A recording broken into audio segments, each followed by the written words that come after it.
पाराला सहर में दिन को दिन तापमात्रा वृद्धि पाइबारे लगी। बर्तमान पाराला सहर में 36 सेंटीग्रेड वृद्धि पाइबारे विभिन्न गणमाध्यम प्रकाश पाइलानी, जहाद्वारा लोक बाहर को बाहर कष्ट है। विभिन्न जगार पौर परिषद पक्षर ना पानीय जल व्यवस्था ना जो जगार रेस्टोरेंट व्यवस्था जहाँ फल लोक नाई ना असुविधा सम्मुखीन होती। यथाशीघ्र जदि पाराला पौर परिषद पक्षर पानीय जल व्यवस्था करागले लोक उपकृत हो पारे बोली आशा करुँच।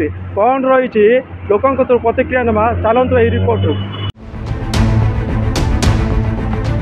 गजपति जिला सदर महकुमा पारलाखेमुंडी सहर में दिनकू दिन तापमात्रा वृद्धि पाइबार लगी। आखपाख ग्रामरू आसीथिबा यात्री माने हेउ कि साधारण जनताटीए तृष्णा निवारण पर असुविधार सम्मुखीन होउछंती।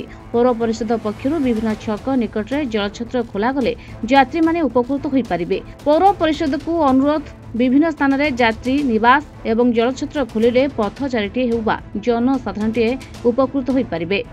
आज्ञा मु रिटायर्ड हेडमास्टर सुशील कुमार पंडा पारालाखेमुंडी फ्रेंड्स कॉलोनी रहे।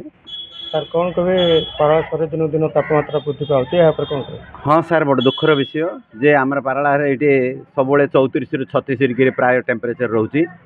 आउ सका 10टा पर आउ बाहर को बाहरी होनी, संध्या समय 4टा पर ही बाहरी होती। तेणु आम ये टेम्परेचर असहनीय होती।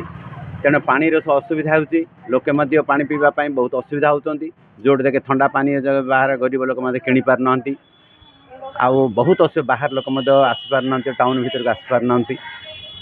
तेणु बहुत असुविधा होती। तेणु म्युनिसिपालिटी पौर परिषद टी दृष्टि दे था माने प्रत्येक स्थान में किसी जल जोगाण कर लोकों एवं बसवाई आश्रय स्थान भी दे था। जोड़ जोर आश्रय स्थल गुड़िक अच्छी जराजीर्ण अवस्था अच्छी से गुड़िक अपडेट कर भल हाँ ताहले लोक मैंने उपकृत होते आम उपकृत हो। पारलाखेमुंडी सहर में दिन को दिन तापमात्रा वृद्धि पाइबारे लगी।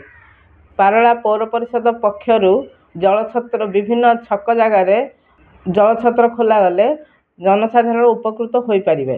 Gajapati Vivekananda Behera, Reporters today.